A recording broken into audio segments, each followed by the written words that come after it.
우리 옆에 있는 사람들과 이렇게 인사해 볼까요? 사랑합니다. 잘 오셨습니다. 오늘도 은혜 받으십시오. 우리 담임 목사님이 하시는 것 그대로 따라했습니다. 담임 목사님이 안 계시니까 교회가 텅 빈 것 같죠? 네, 목사님께서 잘 안식을 하고 오시기를 위해서 여러분들 계속해서 기도해 주시기 바랍니다. 2024년도도 어느덧 11월이 되었습니다. 시간이 참 빠르다는 어른들의 이야기를 많이 들었습니다만 점점 연말이 되어지면 얼마나 시간이 빠르게 흘러가는지 새삼 더 피부로 와 닿는 것 같습니다. 우리는 인생이라는 기차를 타고 마지막 역을 향해서 달려가고 있습니다. 이 기차는 때로는 슬픔의 역을 들리기도 하고 때로는 기쁨의 역을 들리기도 합니다. 이 기차는 때로는 사랑의 역을 들리기도 하고 때로는 분노의 역을 들리기도 합니다. 어떤 역을 들리든지 기차는 종착지를 향해서 점점 빠르게 달려갑니다. 한 해, 한 달, 한 주가 정말 눈 깜짝할 만큼 빠르게 지나가는 이 시점에서 우리 성도는 깨달아야 하는 것이 있습니다. 나는 얼마나 그리스도인으로서 바르게 살아가고 있는지 우리 스스로의 신앙들을 점검해 보는 시간이 되면 좋겠습니다. 나는 진리를 향해서 얼마나 나아가고 있는지를 생각해 봐야 하는 것입니다. 결국 헛되고 헛된 세상 일에 너무 한눈이 팔려서 예수님의 손을 놓치고 살아가지는 않는지 우리의 삶을 점검해 보는 시간이 되어야 합니다. 요한일서는 예수님의 사랑하는 제자였던 사도 요한이 쓴 성경입니다. 사도 요한은 예수님의 제자들 중에서 유일하게 오랫동안 세상을 살았던 사도로서 유명합니다. 다른 모든 제자들은 예수님을 증거하다 순교하였지만 사도 요한만은 오랫동안 이 땅에서 살았습니다. 9988234라고 한 10여 년 전에 한참 유행했던 유행어를 들어보신 분들 계시죠? 네, 9988234. 무엇을 이야기하는 거죠? 그렇죠. 잘 알고 계시네요. 99세까지 팔팔하게 살다가 이틀이나 3일이나 잠깐 아프다가 죽자라는 우스갯소리 같은 구호가 있었습니다. 예전 어르신들 중에는 아이고 내가 빨리 죽어야지 하면서 입버릇처럼 죽어야 한다고 이야기하는 어르신들이 주변에 있었을 거예요. 있었지요? 예. 그런 분들은 빨리 돌아가시지 않습니다. 오히려 오래오래 사시다가 돌아가십니다. 인간이라면 누구나 오래 살기를 원합니다. 옛 할머니들처럼 아이고 내가 빨리 죽어야지 하면서 몸에 좋은 것은 다 드시지요. 그리고 어디 아프면 병원에 빨리 가서 치료를 받으십니다. 입으로는 빨리 죽어야지 그렇게 그러면서 이야기를 하십니다. 저도 사람이니까 오래 살고 싶습니다. 그런데 현실의 삶이 너무 무겁고 힘들어서 우리 중에는 오래 살고 싶지 않은 생각을 가지고 계신 분도 계실 수 있습니다. 안타까운 일이죠.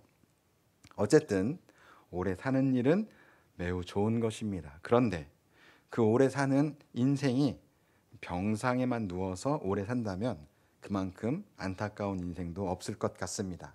그래서 9988234 그래서 99세까지 오래 힘차게 그렇게 우리가 살기를 바랍니다. 그런데 이 이야기도 벌써 한참 강산이 한번 변하는 10년 전의 이야기입니다. 장례식장에 여러분들 자주 가시죠? 장례식장에 가보면 어떻습니까?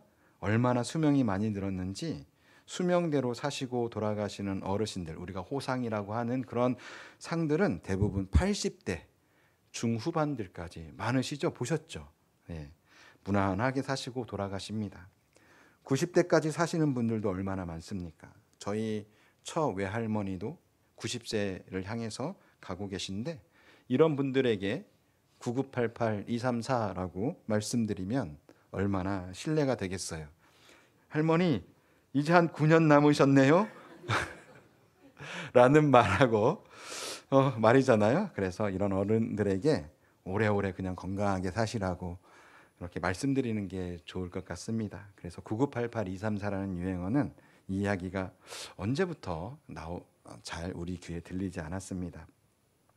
이제 100세를 넘어가는 시대가 왔고 저 같은 젊은이들이 나이 들었을 때는 100세가 넘게 살고 돌아가시는, 장례식장에 가면 이제 101살, 102살 이렇게 돌아가시는 분들이 많아질 것입니다. 그러면 왜 뒤에 이틀이나 3일 아팠다가 하나님 품으로 가야 할까요? 그 이유는 혹시 아시는 분이 계십니까? 이틀이나 3일만 아파야 되는 거는 멀리 멀리 있는 자식들, 사랑하는 사람들이 이틀 3일 아는 동안에 얼굴은 보고 죽어야 하잖아요. 그래서 그들이 올 수 있는 시간만 아팠다가 하늘나라로 가는 게 좋겠다라는 의미에서 그렇게 뒤에 2, 3, 4라는 3일 정도 아프다가 죽자라고 이렇게 구호를 만들었다고 합니다. 제가 신학교 다닐 때 한참 이 구호가 유행했었는데요. 실제로 그때 목회 상담에 목회 실습에 오셨던 목사님께서는 그 교회 시골 교회 목사님이셨는데 그 교회 목사님은 주일날 광고 시간 이후에 교회에 거기는 다들 70세부터 어르신들만 계시니까 이런 구호를 외치셨다고 합니다. 9988-234 이렇게 손으로 들고 그렇게 우습기도 하지만 현실에 맞는 그런 구호이기도 합니다. 그런데 이제 정말 100세 시대를 살아가니까 저는 구호도 바뀌어야 된다고 생각합니다. 그래서 120, 88234 정도로 바뀌어야 하는 시대로 바뀌었습니다. 한 120세까지는 팔팔하게 사시다가 2일, 3일 아프다가 본향으로 돌아가자고 말입니다. 이 이야기를 왜 하냐면 사도 요한은 평균 수명이 40세가 되지도 않았어요.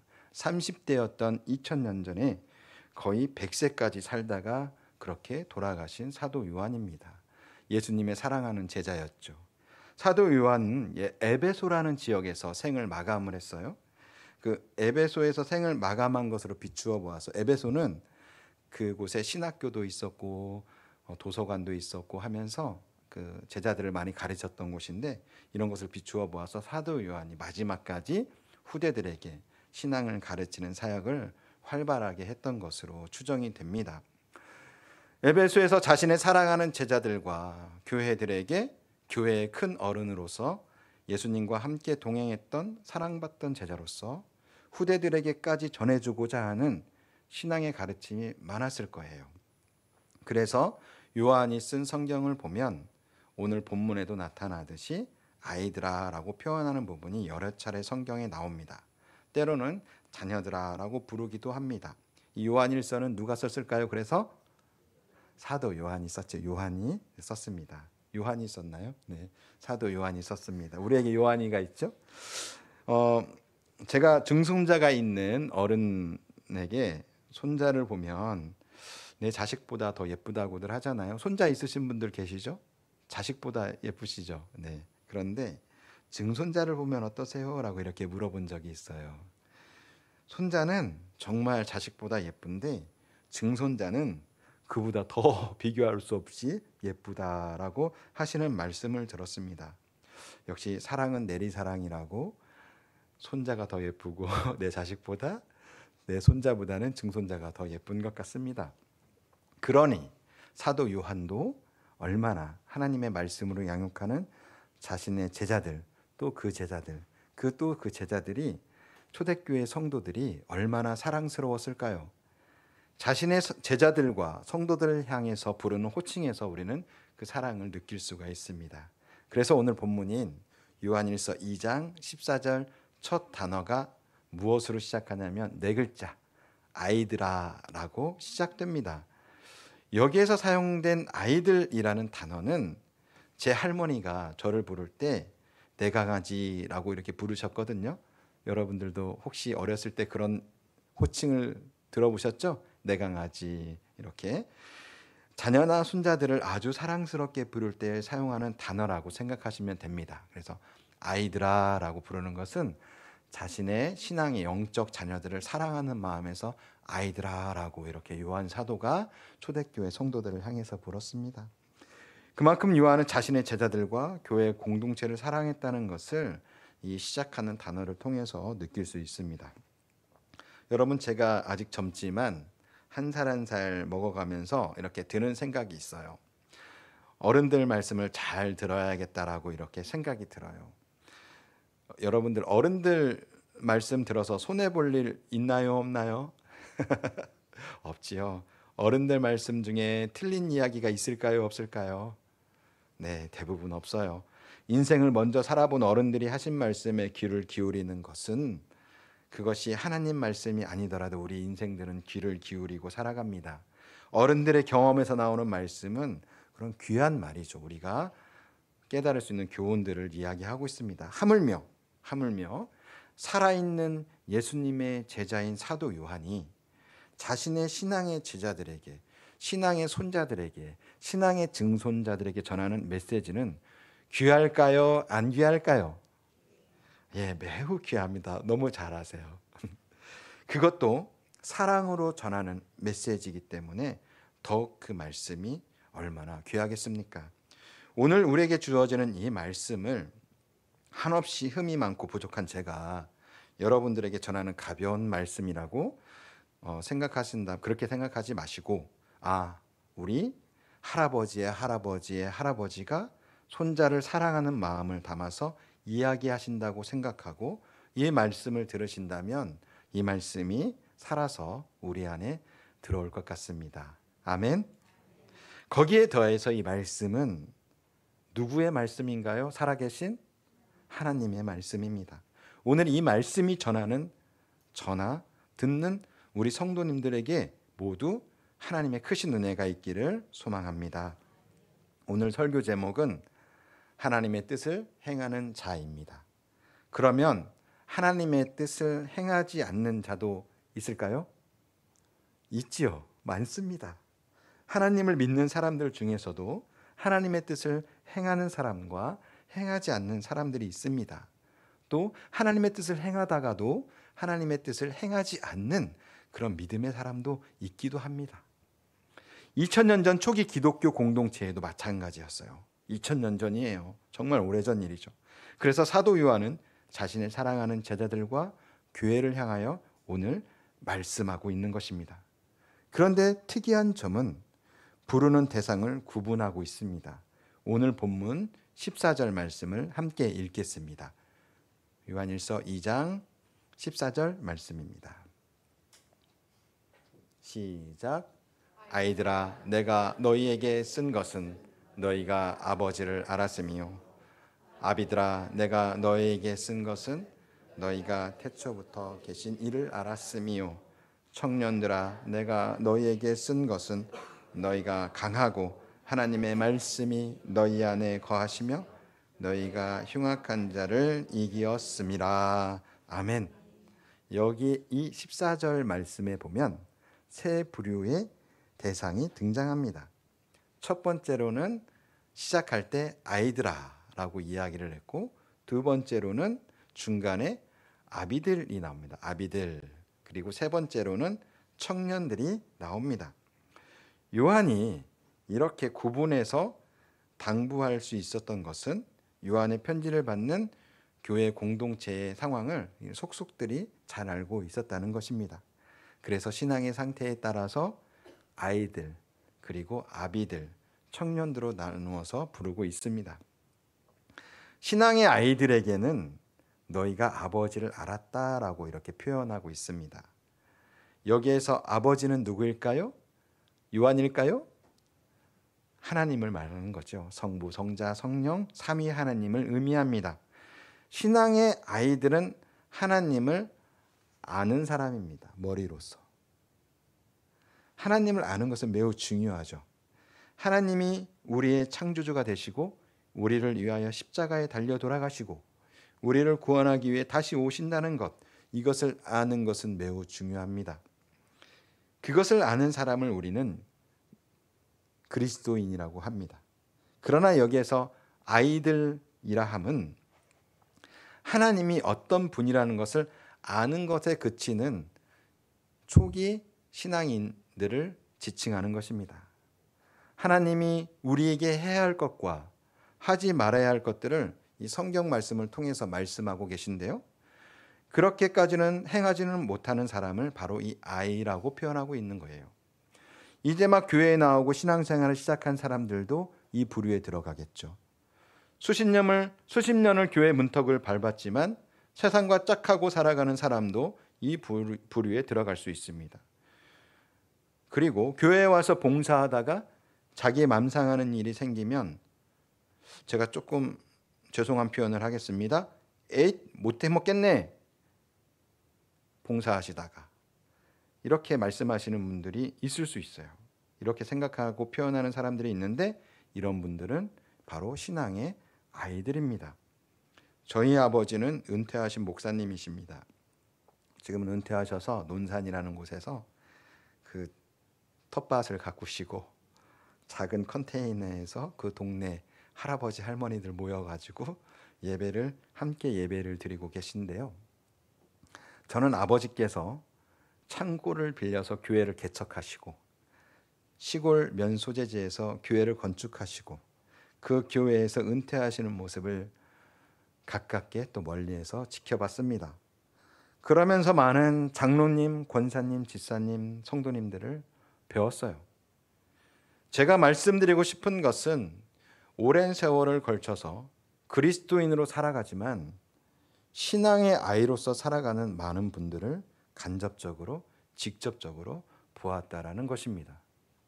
그런 분들을 보면 정말 안타깝습니다. 조금만 더 마음을 열고 서로 협력하고 주님 안에서 사랑하면 얼마나 좋을까요? 주님 안에서 사랑하면 얼마나 좋을까요? 라는 생각을 갖게 하는 분들을 종종 배웠었습니다. 우리 교회는 제가 온 지 3년밖에 안 돼서 잘 모르지만 신앙의 아이가 있을 수 있어요. 아이는 어떻습니까? 부모가 아이가 먹을 수 있는 부드러운 음식을 만들어서 먹여주어야 합니다. 아이는 스스로의 자신의 배변을 처리하지 못해서 부모가 그것을 해결해 주어야 합니다. 아이는 해야 할 것과 하지 말아야 할 것을 구분하지 못합니다. 늘 자신의 고집대로 하려고 합니다. 성도님들 중에는 이런 분들이 꼭 계십니다. 2000년 전 초기 기독교 공동체에도 이런 분들이 있었어요. 그들을 사도 요한은 아이라고 이렇게 표현하고 있는 것입니다.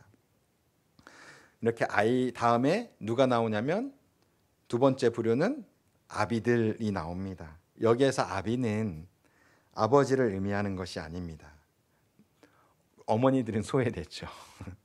여기서 아비들은 부모님을 의미합니다. 어른을 의미하죠. 이제 신앙의 어른이 된 이들을 의미합니다. 신앙의 어른들은 태초부터 계신 이를 알았다라고 이야기하고 있습니다. 태초부터 계시니 누가 태초부터 계셨나요? 성삼위 하나님께서 태초부터 계셨는데 이 하나님을 아는데 아이들은 그저 아는 것에 그쳤다면 머리로 아비들은 창조주를 만난 사람들로 구분할 수 있어요. 우리 하나님을 만난 사람들로 구분해 볼 수 있습니다. 신앙생활하는 누구에게나 어느 순간이 되었을 때 하나님을 나의 하나님이라고 고백하게 되는 순간이 있습니다. 예수 그리스도의 십자가 사건이 그저 역사의 한 장면이었다는 것을 아는 것에 그치지 않고 실제로 나의 죄를 위해서 십자가에 돌아가셨다는 것을 가슴 깊이 느끼게 되는 순간이 옵니다. 그 순간 내가 죄인임을 고백하게 되고 눈물로써 나의 죄를 고백하게 되는 순간이 오게 됩니다. 흔히 우리는 이런 상황을 하나님과 인격적인 만남이라고 이야기를 합니다. 왜 인격적인 만남이라고 할까요? 이성과 감정으로 하나님을 체험하는 경험을 했다고 해서 인격적인 만남이라고 합니다. 하나님을 머리로만 아는 것을 아이라고 표현했다면 이제 하나님을 가슴으로 알게 된 사람을 여기에서는 아비들이라고 표현을 했습니다. 우리는 하나님을 가슴으로 만난 사람들입니까? 한번 생각해 보시기 바랍니다. 자신의 신앙을. 여러분들은 하나님을 가슴으로 만난 사람들이십니까? 아멘. 감사합니다. 내가 죄인임을 고백할 때 내 안에서 나를 위해 애통하시는 성령님의 세미한 음성을 들으신 적이 있으신가요? 그러면 우리는 아비의 신앙을 가진 신앙인들입니다. 아비의 신앙을 가진 사람들은 어린아이의 신앙을 가진 구성원들을 도와줄 줄 알아야 합니다. 아비의 신앙을 가진 사람은 좀 더 성숙한 그리스도인이 되어서 예수 그리스도의 몸된 교회를 위해 헌신하는 사람들입니다. 아비의 신앙을 가진 사람들은 자신이 잘못된 생각을 하고 잘못된 길을 잠깐 가더라도 다시 돌이킬 수 있는 신앙의 양심을 가진 사람들은 아비의 신앙을 가진 사람들입니다. 저는 이렇게 아비의 신앙을 가진 많은 성도님들을 배웠습니다. 또 뵙고 있습니다. 머리로 하나님을 알고 가슴으로 하나님을 경험한 사람들은 하나님과 성도들 앞에서, 이웃 앞에서 겸손합니다. 언어가 다릅니다. 행동이 과격하지 않습니다. 성령의 9가지 열매를 맺는 그러한 열매 맺는 신앙생활을 해나가는 사람들을 이 아비의 신앙이라고 할 수 있습니다. 그래서 갈라디아서 5장 22절 23절에 이렇게 말씀하고 있습니다. 오직 성령의 열매는, 말씀을 띄워주십시오. 함께 읽겠습니다. 오직 성령의 열매는, 시작. 오직 성령의 열매는 사랑과 희락과 화평과 오래 참음과 자비와 양성과 충성과 온유와 절제니 이 같은 것을 금지할 법이 없느니라. 아멘. 한 번 더 읽겠습니다. 오직 성령의 열매는, 시작.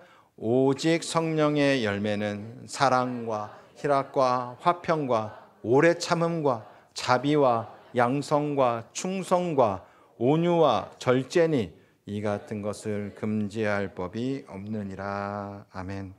아비의 신앙을 가진 사람들은 이렇게 성령의 9가지 열매를 맺는 사람들을 의미합니다. 다음으로는 청년들을 이야기합니다. 여기에서 청년들은 우리가 흔히 이야기하는 젊은이들을 이야기하는 것이 아닙니다. 말씀 뒤에 보면 흉악한 자를 이긴 자들을 이야기합니다. 사탄의 무리들을 이겨낸 자들을 청년들이라고 이야기하고 있습니다. 신앙이 강한 자들을 이야기한다고 생각하시면 됩니다. 하나님을 대적하려는 자들과 적극적으로 대항하여 싸우는 사람들입니다.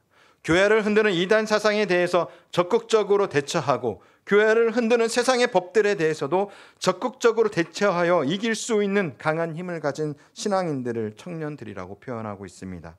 실제로 이 당시 초기 기독교 공동체에는 현재의 교회들처럼 이단의 공격이 끊이지 않고 있었습니다. 그것들을 이길 수 있는 힘을 가진 자들을 청년들이라고 표현했습니다. 다시 한번 정리해보면 하나님을 알고 죄 용서에 대한 머리에 지식이 있는 아이들, 이런 신앙의 아이들, 가슴으로 하나님을 깨닫고 예수님과 동행하는 삶을 사는 누가 있죠? 두 번째, 아비들. 매일의 삶 속에서 악한 자들을 능히 대적하는 힘을 가진 그 다음에 청년들로, 이 세 부류로 요한은 구분해서 이야기를 하고 있습니다. 저는 오늘 우리 성도님들에게 권면하고 싶은 것은 어린아이의 신앙에서만은 벗어나자고 권면드리고 싶습니다. 악한 자를 대적하지는 못하더라도 매일의 삶 속에서 예수님과 동행하며 내가 죄인임을 고백할 수 있는 성도들, 매일에 주어진 삶을 감사하고 겸손하게 살아갈 수 있는 그런 아비의 신앙을 가진 성도님들이 되시기를 주님의 이름으로 축복합니다. 그렇게 날마다 주님과 동행하는 삶을 살게 되면 그럼 그 이후에 악한 자도 대적할 힘이 생기게 됩니다. 이것이 바로 하나님의 뜻을 행하는 자입니다. 여기에서 우리가 주의할 점이 있어요. 내 신앙은 청년의 신앙 같아요. 다른 사람의 보니까 신앙은 아이의 신앙이라고 생각하는 그런 성도들이 있을 수 있어요. 그러면서 왜 아직도 너는 아이의 신앙에 머물러 있느냐 표현하는 성도들이 있어요. 죄송합니다. 이런 분들은 그 표현하시는 그 자체로 이미 청년의 신앙이 아닙니다. 이미 그것을 표현하는 순간 그는 청년의 신앙이 아닌 것이 되는 것입니다. 다른 사람을 평가하고 지적하는 자체로 그 자체는 이미 어린 아이의 신앙인 것입니다. 목회자인 저도 마찬가지입니다. 그런 분들이 보이긴 하지만 그들이 주님 안에서 잘 성장하기를 기도하고 그들을 위해서 말씀으로 양육합니다. 그러나 그들의 성장은 하나님께서 하시는 일입니다. 목회자들은 그저 기다리며 기도하고 권면합니다. 사랑 없이 그들의 실수를 지적하기에 급급한 목회자, 평가만 하는 목회자가 되어서는 안 됩니다. 그들이 주님 안에서 믿음으로 잘 성장하기를 위해 기도하는 목회자가 되어야 하는 것입니다. 이 말씀을 준비하면 저도 다시 한번 다짐해 봅니다. 여러분들 목회자만 그래야 합니까? 교회 리더들은 항상 이런 마음을 가지고 있어야 합니다. 이렇게 살아가는 것이 바로 하나님의 뜻을 행하는 자입니다. 요한은 15절과 16절에 이 세 부류의 사람이 공통적으로 해야 할 것을 알려주고 있습니다. 오늘 본문의 15절, 16절 말씀 함께 읽겠습니다. 시작. 이 세상이나 세상에 있는 것들을 사랑하지 말라. 세상을 사랑하면 아버지의 사랑이 그 안에 있지 아니하고 이는 세상에 있는 모든 것이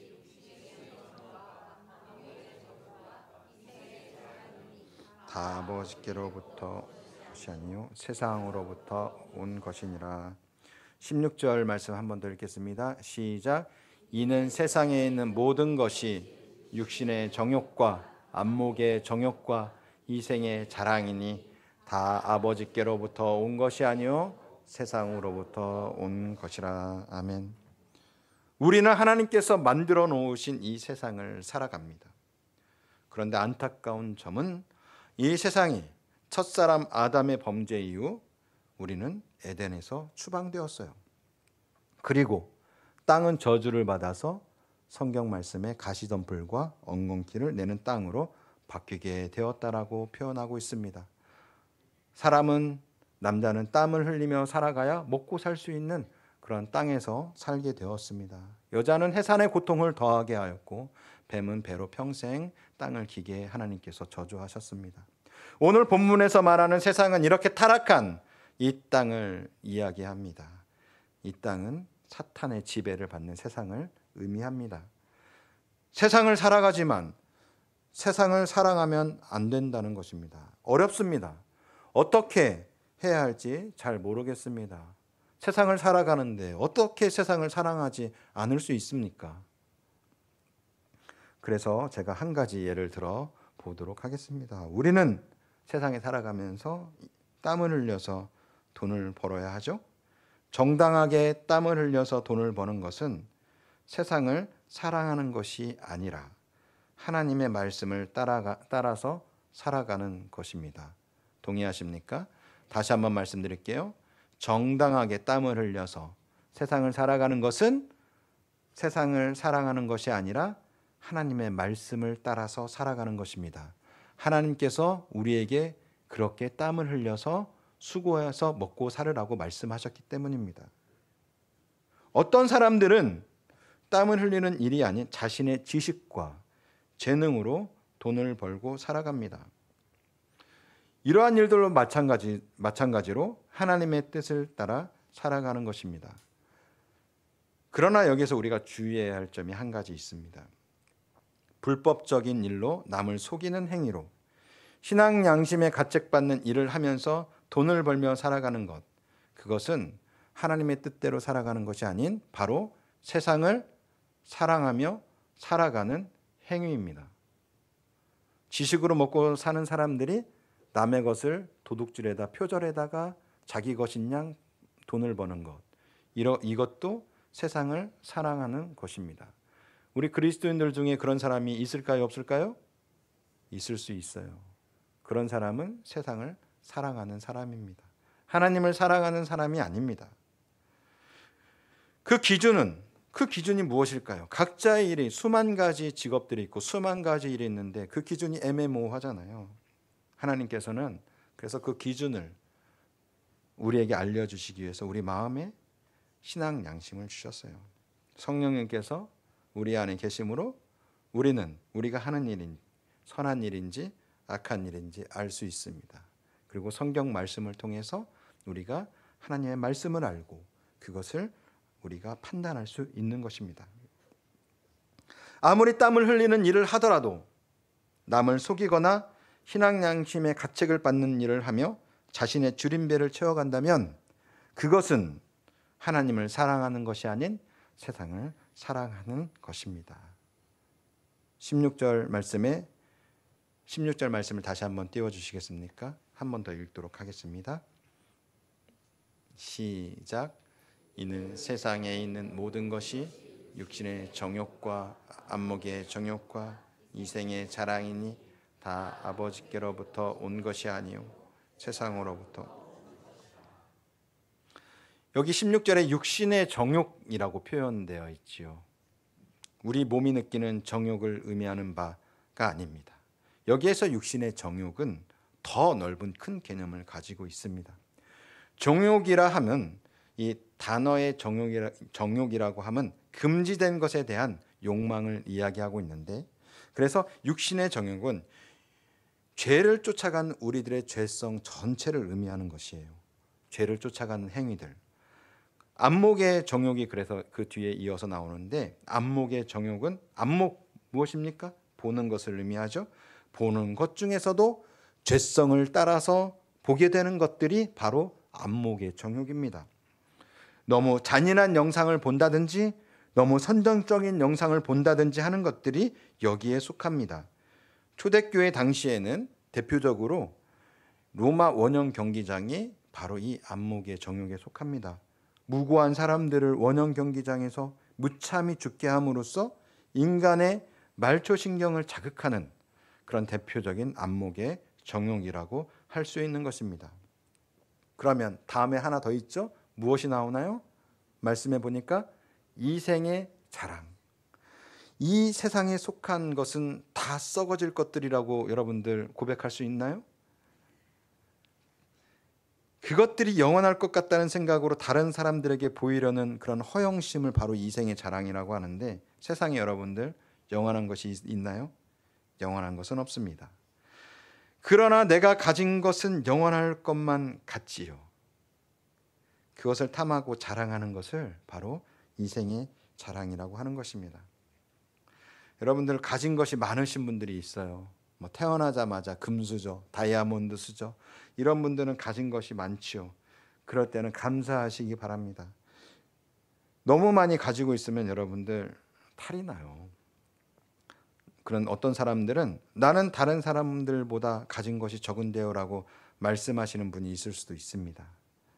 그러나 여러분, 지구상에서 전기를 쓸 수 있고 아프면 병원에 가고 배고프면 밥을 먹을 수 있는 사람은 이 지구 위를 살아가는 전체 사람들 중에 상위 1%에 속하는 사람들입니다. 대다수의 사람들은 그런 삶을 살아가지 못하고 있습니다. 대한민국에 태어난 것만 해도 우리는 감사하며 살아가야 하는 것입니다. 사람의 욕심과 욕망은 끝이 없습니다. 욕심과 욕망을 치료하는 유일한 길은 덜어내기를 해야 합니다. 쉽게 말해서 덜어내기라고 제가 이야기를 드리는 거예요. 내게 들어온 것의 일부를 타인을 위해 덜어내십시오.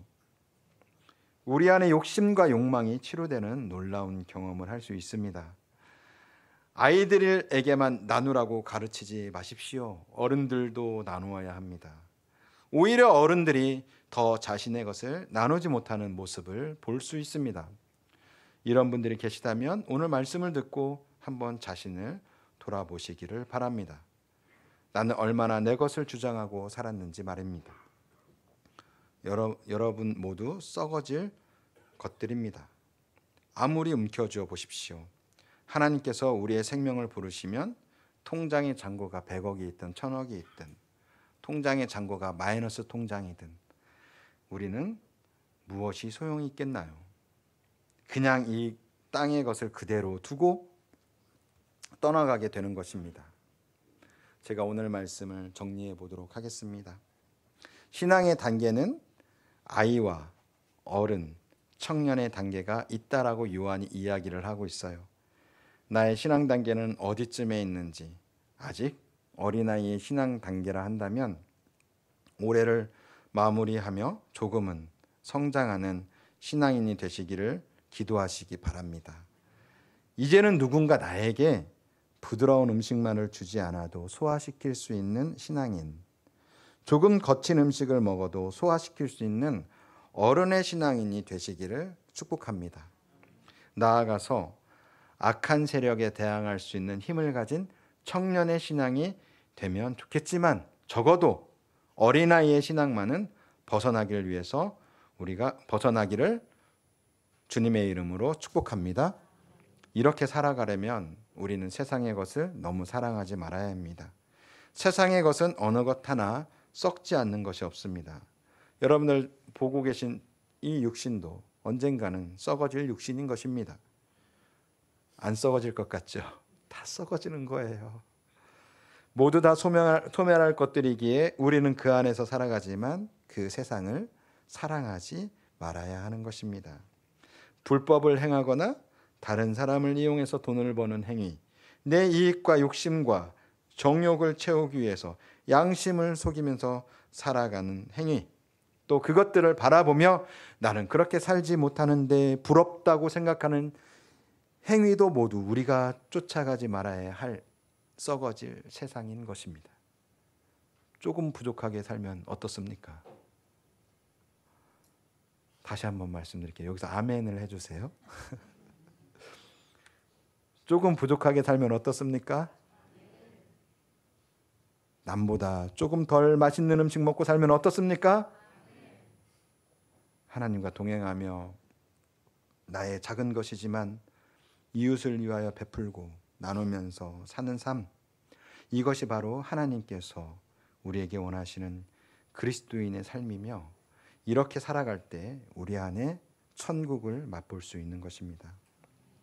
무엇인가 많이 막혀 있고 답답한 상황에 계신 성도님들이 계십니까? 지금까지 너무 세상을 사랑하지 않았는지 여러분들 스스로를 점검해 보시기 바랍니다. 그리고 내게서 덜어낼 것이 무엇이 있는지 찾아보시기 바랍니다. 제가 한참 운동을 하다가 요즘 집안일이 바빠져서 핑계대고 운동을 못하는데요. 여러분, 밖 공기에 밥을 덜어내고 먹는 것이 제 건강을 위해서 얼마나 유익한 행동인지 알게 되었어요. 내 배가 원하는 만큼 배에 이런 저런 음식을 다 넣어주면요, 성인병만 생기고 건강이 오히려 더 악화되는 것입니다. 그리스도인이 이 땅에 살아가는 이치도 이와 마찬가지인 거예요. 내 육신의 정욕, 안목의 정욕대로만 살아가면 우리 영혼은 병들게 되어 있어요. 그래서 마지막에 사도 요한은 17절 말씀에 이렇게 정리를 하고 있습니다. 17절 말씀을 한번 보겠습니다. 시작. 이 세상도 지나가되 오직 하나님의 뜻을 행하는 자는 영원히 거하느니라. 아멘. 이 세상, 사탄이 지배하는 썩어질 세상은 모두 지나갑니다. 그리고 금지된 것을 바라보는 정욕도 다 지나갑니다. 그것들을 놓쳤다고 속상해하지 마십시오. 그것들을 찾기 위해 여러분들 목숨 걸지 마십시오. 그리스도인들은 그렇게 살아가는 것이 아닙니다. 어떻게 살아가나요? 오직 하나님의 뜻을 행하며 하나님을 사랑하고 이웃을 사랑하며 살아가는 것이 참된 그리스도인의 모습입니다. 이렇게 하나님의 뜻을 행하는 자는 영원히 하나님과 예수님과 함께 아름다운 천국에 들어가게 되는 것입니다. 바라기는 오늘 예배드리는 우리 모든 성도님들에게 이와 같이 하나님과 동행하는 삶을 살기를 주님의 이름으로 축복합니다. 오늘 말씀을 생각하면서 이 찬양을 함께 하겠습니다. 내 구주 예수를 더욱 사랑이라는 찬양입니다. 이제 어린아이 신앙에서 어른의 신앙으로 점점 성장해가는 우리 모든 거룩한 세마포교의 성도가 되기를 소망합니다. 혹시 자신의 신앙생활에 어떤 그러한 부분들이 있었다면 이 찬양을 부르면서 우리 예수님 더 사랑하며 살겠습니다라고 고백하는 그런 시간이 되었으면 좋겠습니다. 함께 찬양하겠습니다.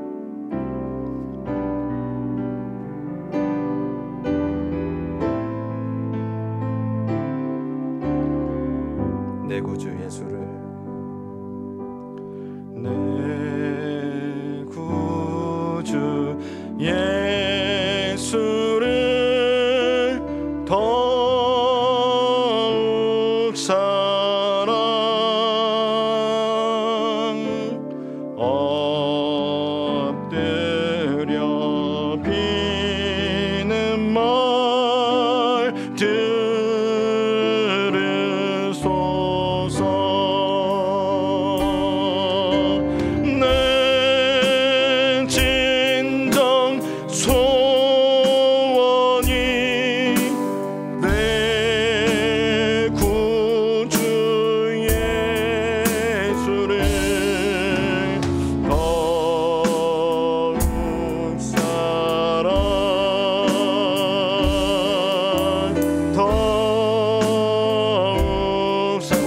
같이 고백하겠습니다. 내 구주 예수를 더욱 사랑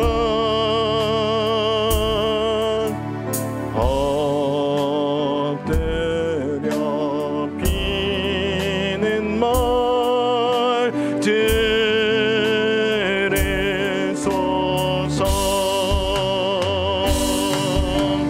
내 진정 소원이 내 구주 예수를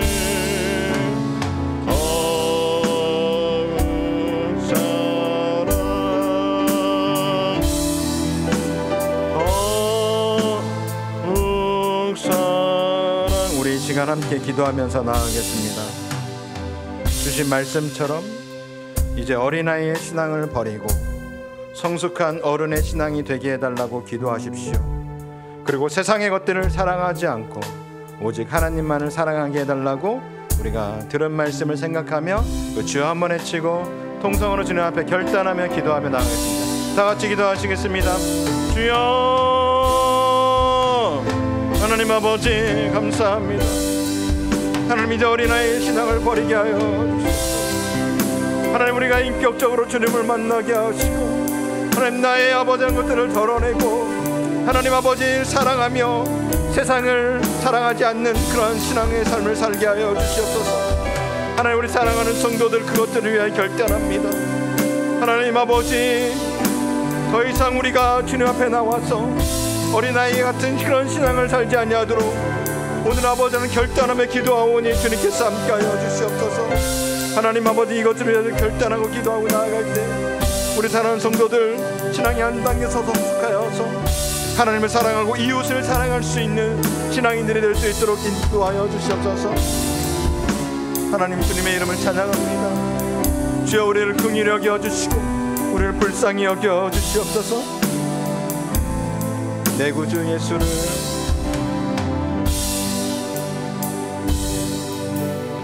내 구주 예수를 더욱 사랑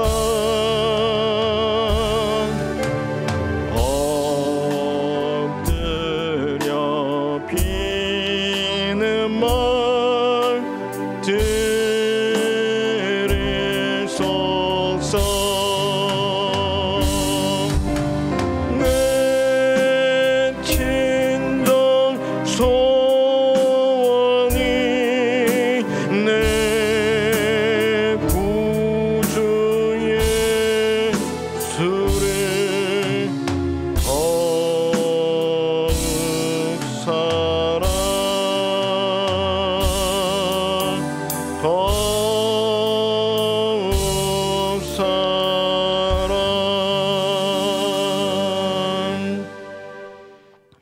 찬송가 134장 부르시면서 준비하신 헌금 하나님께 올려드리겠습니다.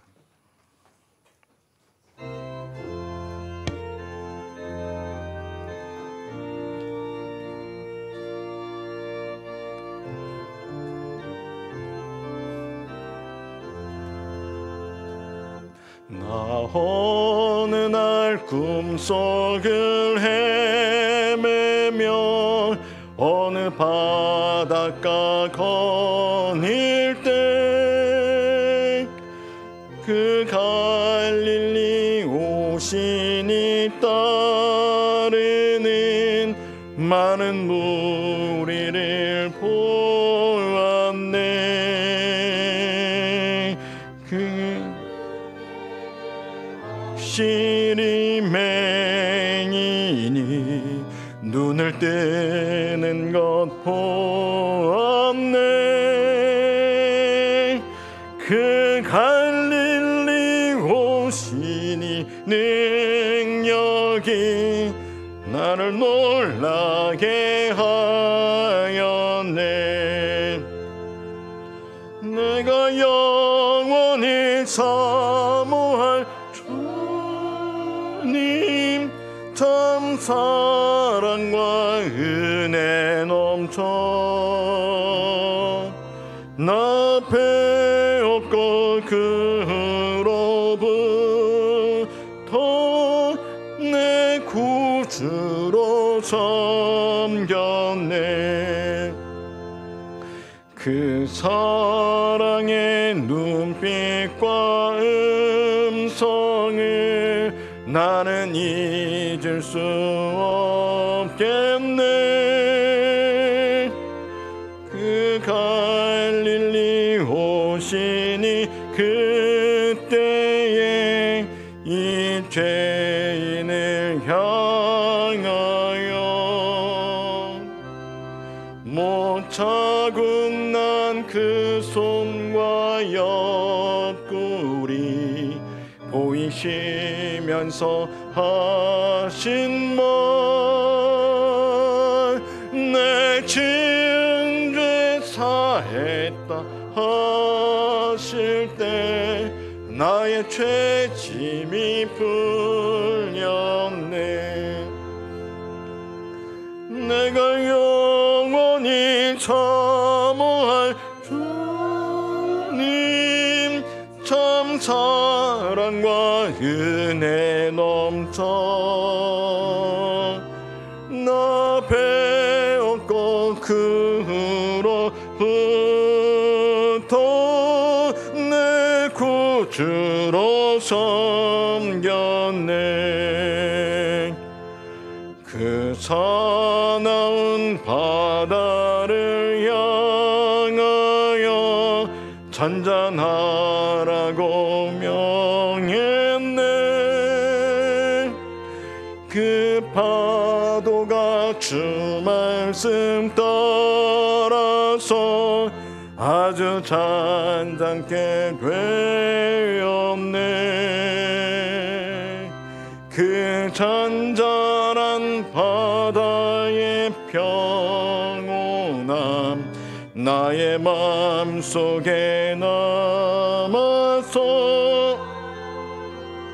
그 갈릴리 오시니 의지할 참된 믿음이 돼.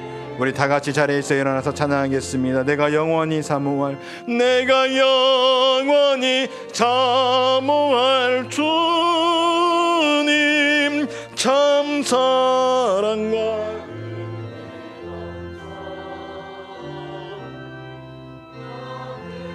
없고 그로부터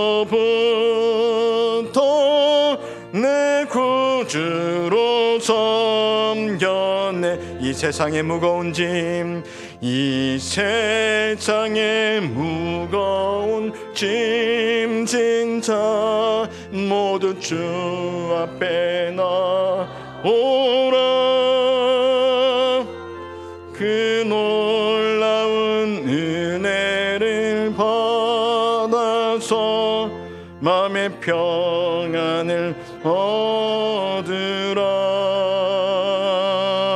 나 주께서 명하신 복음을 힘써 전하며 살 동안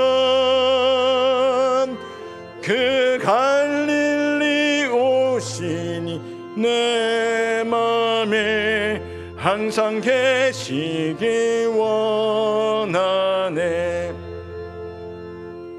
내가 영원히 사모할 주님, 참 사랑과 은혜 넘쳐 나 배우고 그로부터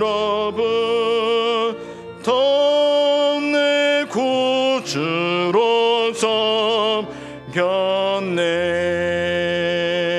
기도하겠습니다. 하나님 아버지 감사합니다. 주님 앞에 나올 때 빈손으로 나오지 아니하고 우리의 정성을 모아 하나님 앞에 바칠 헌금을 올려드립니다. 하나님, 우리의 삶을 올려드립니다. 우리의 생명을 올려드립니다. 기뻐 받아 주시옵소서. 하나님, 미처 준비하지 못한 손길들도 있사오니 그 손길들도 어루만져 주시고 하나님 앞에 올려드릴 수 있는 풍성한 것들을 주님 내려 주시옵소서. 감사드립니다. 주 예수 그리스도의 이름으로 기도드렸습니다. 아멘. 다 같이 자리에 앉으시기 바랍니다.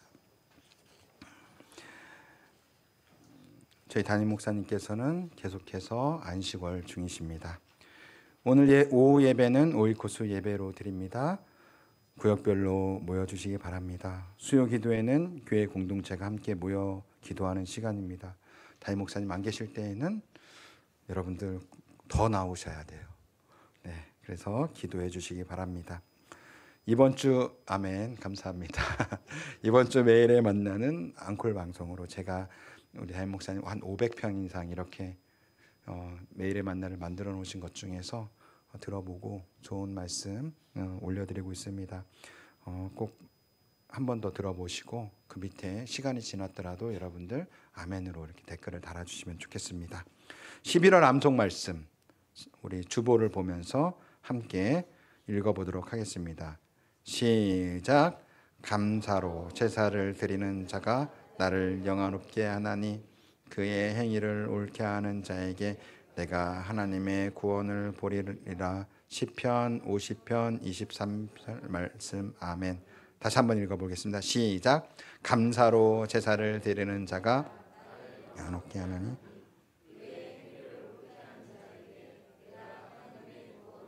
보이리라. 시편 50편 23절 말씀. 아멘. 아멘. 11월은 감사의 달입니다. 여러분들 감사를 잘 찾으실 수 있는 그런 달이 되기를 바랍니다. 담임 목사님께서는 교회를 안식월로 비우고 계십니다.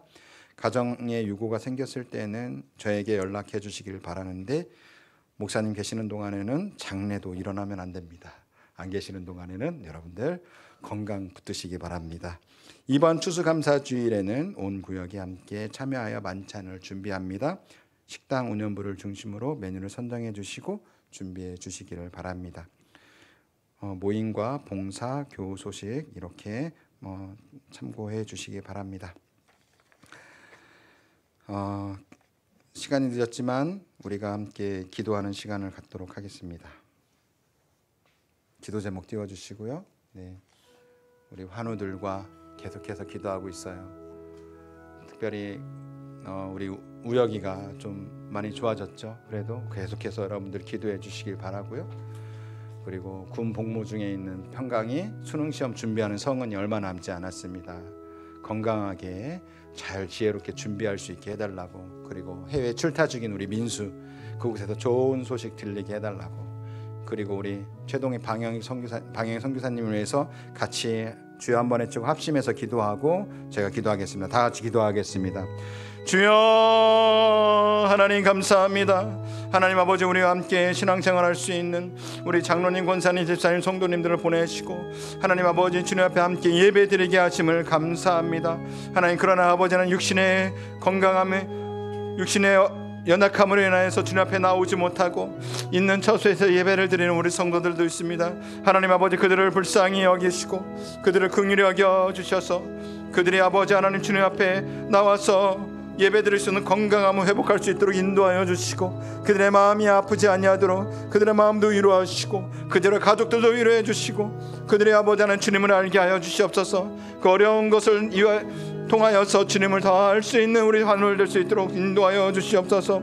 하나님 아버지, 수능시험을 준비하는 성은이 붙들어 주시고 마지막까지 최선을 다하여 하나님 앞에 영광 돌릴 수 있는 성은이 되게 하시고, 그 건강 가운데 아버지 함께 하여 주시며 모든 아버지의 세포들이 살아나서 하나님을 아버지 공부하는 모든 것들이 다 기억날 수 있는 놀라운 역사 일어날 수 있도록 인도하여 주시옵소서. 마지막으로 군복무 중에 있는 평강이 병장 생활 잘 보낼 수 있도록 인도하여 주시고, 사회에 나와서 어떤 일을 할지도 잘 준비해 나갈 수 있는 우리 평강이 될 수 있도록 인도하여 주시옵소서. 먼 곳에 있는 형제와 그리고 저 멀리 선교지에서 수고하고 계신 우리 사랑하는 선교사님들, 주여 모든 아버지의 피로들을 채우시고 하나님 보낼 사람들을 붙여주시고, 하나님 아버지 그곳에 현지인 사역자들이 그렇게 벌떼와 같이 일어날 수 있는 놀라운 사역의 열매들이 맺힐 수 있는 선교사님 될 수 있도록 인도하여 주시옵소서.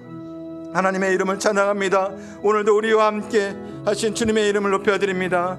주 예수 그리스도의 이름으로 기도드렸습니다. 아멘. 다 함께 일어나셔서 우리 함께 이렇게 인사했으면 좋겠습니다. 세상을 사랑하지 말고 하나님을 사랑합시다. 함께 찬양하겠습니다.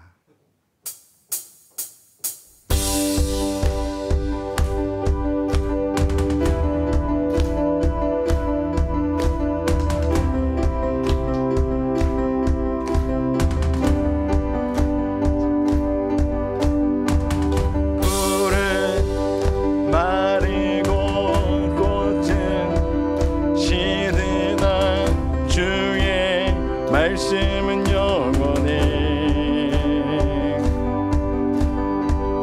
풀은 마르고 꽃은 시드나 주의 말씀은 영원해.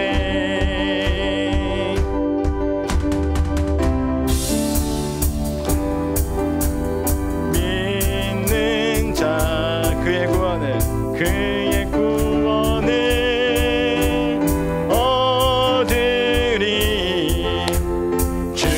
말씀을 행하는 자 그의 능력을 보게 되리라.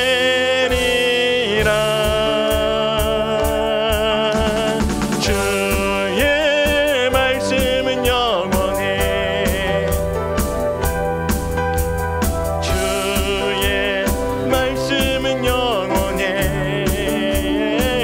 주의 말씀은 말씀은 영원해.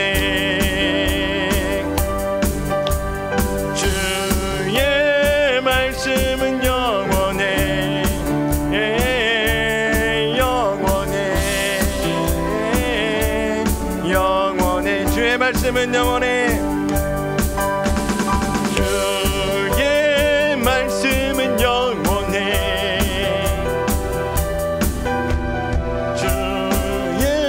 말씀은 영원해.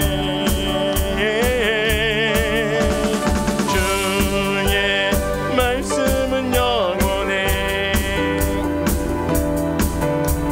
주의 말씀은 영원해. 영원해. 영원해. 우리 주님의 말씀은 영원합니다. 지금은 우리 주 예수 그리스도의 은혜와 하나님 아버지의 한이 없은 사랑과 성령님의 교통하심이 하나님의 뜻을 행하는 사람으로 살기를 다짐하는 거룩한 세마포교회 모든 성도들에게 영원히 함께 있기를 간절히 축원하옵나이다. 아멘.